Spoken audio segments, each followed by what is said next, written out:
अगर ये सरकार बनी है तो चुनाव आयोग के भेदभावपूर्ण कार्यों के कारण बनी है। उनको मंत्री ना बनाए जाने की चिंता सता रही थी। बार बार पानी पीकर भी वो सरकार की तारीफ नहीं कर पा रहे थे। श्री लालजी वर्मा जी।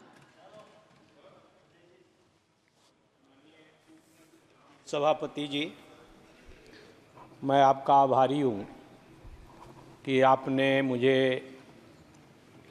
श्री राष्ट्रपति के भाषण की चर्चा में भाग लेने का अवसर दिया। मैं सबसे पहले उत्तर प्रदेश की महान जनता को आभार व्यक्त करना चाहूँगा, जिन्होंने एक अहंकार को तोड़कर एक मजबूर सरकार बनाने का काम किया। साथ ही साथ मैं अयोध्या मंडल की जनता का, महान जनता का आभार व्यक्त करना चाहूँगा, जिस महान जनता ने उस मंडल की पाँच सीटों पर ही भारतीय जनता पार्टी के अहंकार को तोड़ने का काम किया।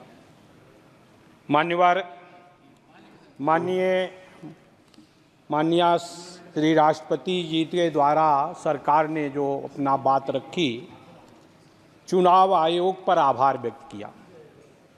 निश्चित रूप से सरकार को चुनाव आयोग पर आभार व्यक्त करना चाहिए, इसलिए कि अगर ये सरकार बनी है तो चुनाव आयोग के भेदभावपूर्ण कार्यों के कारण बनी है। मतदाता सूची का लालजी वर्मा जी, आप सीनियर पार्लियामेंटेरियन रहे हैं, आप करें यह सरकार बनी है चुनाव आयोग के भेदभाव। ये कृपया चुनाव आयोग, आप जानते हैं कॉन्स्टिट्यूशनल बॉडी है। अभी आपने स्वयं कहा कि अयोध्या की 5 सीट हम जीत गए, तो आखिर चुनाव आयोग की निष्पक्षता होगी। कृपया किसी का। हाँ, धन्यवाद। माननीय सभापति जी, अगर निष्पक्ष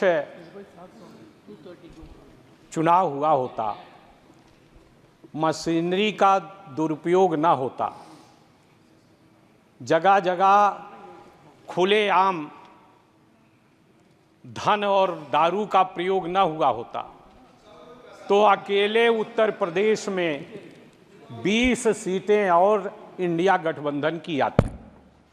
मान्यवर, आज माननीय मतदाताओं पे आप सवाल उठा रहे हैं।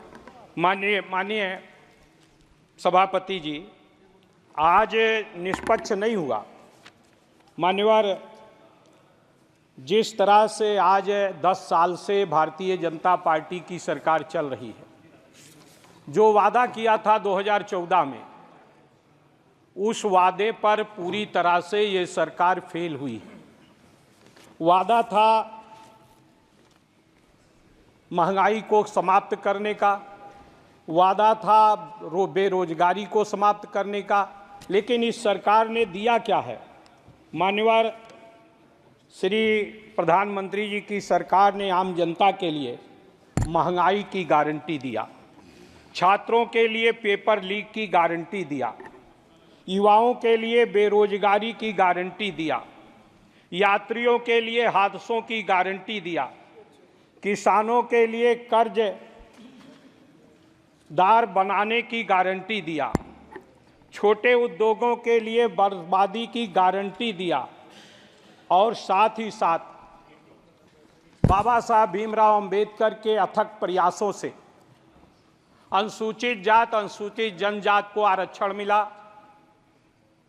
बड़े संघर्षों के बाद मंडल आयोग के माध्यम से पिछड़ी जाति के लोगों को हिस्सेदारी मिली सरकारी नौकरियों में। भारतीय जनता पार्टी की सरकार ने उस आरक्षण पर डाका डालने का काम किया।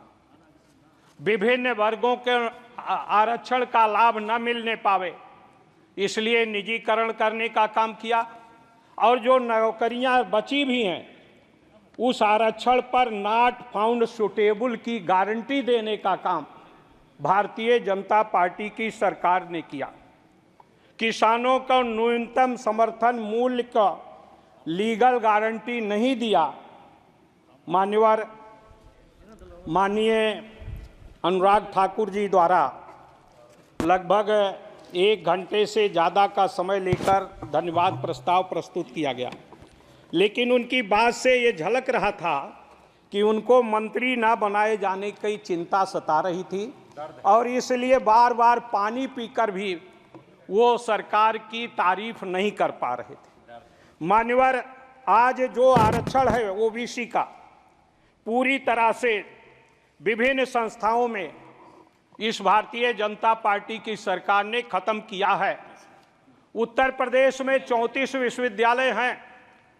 34 विश्वविद्यालयों में जो वाइस चांसलर बनते हैं एक भी पीडीए के 1 या 2 हैं, बाकी एक भी नहीं है। इसी तरह से विभिन्न जिलों में चाहे जहां भी जो सरकारी अधिकारियों की पोस्टिंग होती है उसमें भी इन वर्गों की उपेक्षा की जाती है। मान्यवर, मैं आपके दृष्टांत में लाना चाहता हूं कि किस तरह से रिजर्वेशन के साथ अन्याय हो रहा है। ओबीसी श्रेणी के दिल्ली यूनिवर्सिटी में जो इनका कॉलेज है, एक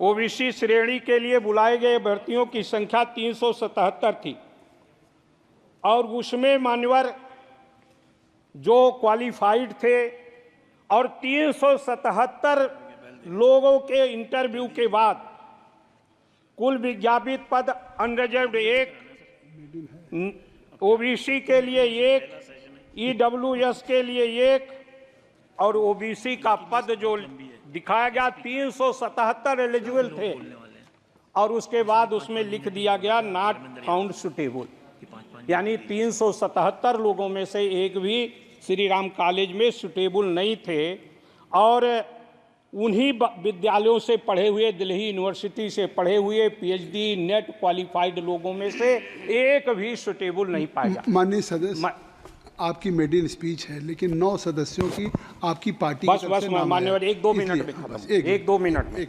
मान्यवर, इसी तरह से उत्तर प्रदेश में पीजीआई, एसजीपीजीआई है, बड़ी अच्छी संस्था है, वहां भी इंटरव्यू हुआ। 48 पद एससी ओबीसी के लिए रिजर्व थे। उस 48 पदों में से माइक्रोबायोलॉजी का एक पद था, एक अनुसूचित जात के लिए रिजर्व थी। केजीएमयू से पढ़ी हुई एक लड़की गई इंटरव्यू देने और उसको 15 मेडल, गोल्ड मेडल मिला था केजीएमयू में और उसके पद को नॉट फाउंड सुटेबल कर दिया गया, वो उसके लिए भी एलिजिबल नहीं थी। मान्यवर, इसी तरह से न्यूरोलॉजी में 2 पद थे, एक अनरिजर्व था, एक रिजर्व था ओबीसी के लिए। वहीं से पास आउट दोनों छात्र थे, 2-2 साल असिस्टेंट प्रोफेसर केजीएमयू में रहे। जो अनरिजर्व था उसका मेरिट नीचे थी, जो डीएम का प्रवेश परीक्षा थी उसमें वो जनरल सीट के लिए क्वालिफाइड हो गया, ओबीसी सीट के लिए नॉट फाउंड सुटेबल हो गया। इस तरह से मान्य, बस 1 मिनट के अंदर मैं खत्म कर रहा हूं, मैं अपनी मर्यादा को समझता हूं मान्यवर। इसी तरह से पूरे प्रदेश में, जिस तरह से पूरे देश और प्रदेश में आज अनुसूचित जात और पिछड़ी जात के लोगों के पदों के साथ जो उसमें एक्सपर्ट बनाए जाते हैं, 3 के 3 एक्सपर्ट वो सामान्य वर्ग के बना दिए जाते हैं, उसमें रिजर्वेशन नहीं है। इस तरह से आज ये भारतीय जनता पार्टी की सरकार, जिसने मंत्रिमंडल का भी बनाने का काम किया, कहते हैं कि माननीय प्रधानमंत्री स्वयं ओबीसी हैं, लेकिन उसके बाद भी ओबीसी के लोगों के साथ अनुसूचित जनजात के, अनुसूचित जात के लोगों के साथ, बस कंक्लूड करा मैं, इस तरह से अन्याय हो रहा। मान्यवर, मैं ध्यान दिलाना चाहता हूं, सरकार ने जो मंत्रिमंडल भी 30 लोगों का कैबिनेट मंत्री बनाया, उनके साथ भी ये हिस्सेदारी हमें देने का काम नहीं कर रहे हैं। अब आप इस तरह से पूरे प्रदेश में आज किसानों का जो समर्थन मूल्य है, कहा था किसान की आमदनी 2 गुना होगी, आमदनी तो दूनी नहीं होगी, कास्ट ऑफ प्रोडक्शन 2 गुना हो गया। माननीय वर्मा जी, मैं इन्हीं बातों के साथ मान्यवर, चूंकि आप बार बार टोक रहे हैं मान्यवर, मुझे टोकना नहीं चाहिए, लेकिन इसलिए लेकिन मैं खुद ही दल, पहली मेरी स्पीच थी, लेकिन मैं अपने 1 घंटे का समय है सीमा में रहते हुए 10 सदस्य आपके नाम, ठीक है मान्यवर, मैं आपका बहुत बहुत आभारी हूं कि आपने मुझे बोलने का अवसर दिया। आज इस तरह का अन्याय हो रहा है, चाहे वो बुनकर हो, किसान हो, धन्यवाद, छात्र हो। धन्यवाद। मैं इसके लिए मैं श्री पीपी चौधरी जी धन्यवाद।